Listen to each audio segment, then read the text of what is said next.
Alright, hi guys. So we're going to be doing mesh analysis in this case. I won't like to guess mesh analysis is very sweet because all you have to do is just follow the current. So the first thing I want you to understand is KVL because right mesh analysis equations use KVL.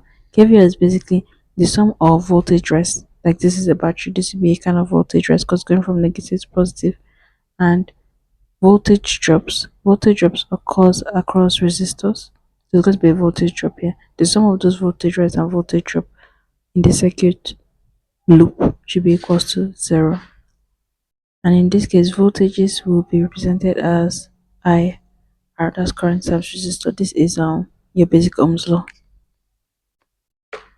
Next, we will draw our current loops I1 and I2. It's already been drawn for us, so let's start.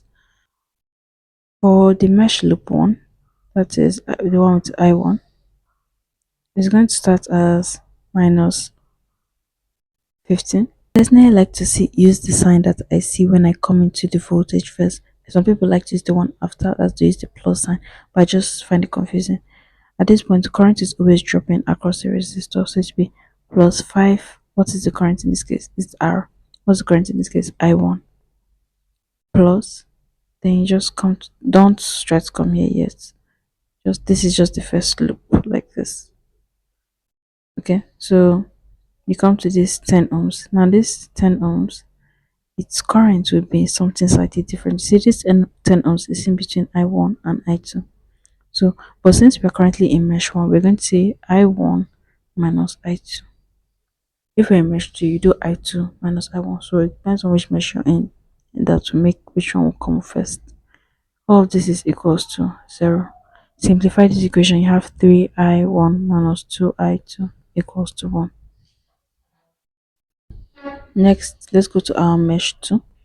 Our mesh 2 is simply minus 10 volts plus, this thing is dropping across, plus 10 where it's in between two meshes, so it will be I2 because I mesh 2 minus I1.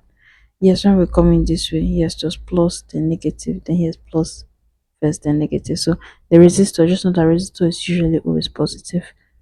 Plus, for this particular case, 6I2 plus 4I2.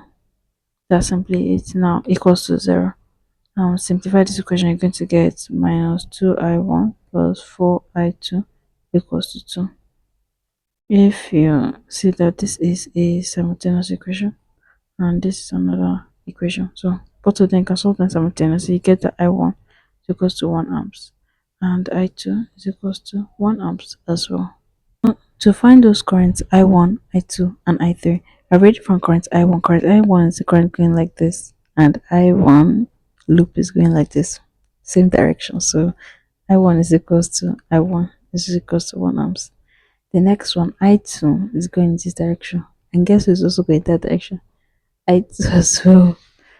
So I2 is equals to I2, which is equals to 1 amps. For this particular I3, it's in between I1 and I2. It's not quite one or the other. The formula is simply, we're going to use KCL. This is a node. What is going to that node? I1. What is existing that node? I2 and I3. So this KCL, sum of currents entering the node is equal to sum of currents exiting the node. We can make I3 subject formula. I3 is equals to what? I1 minus I2. So it's going to be 1 minus 1 equals 0.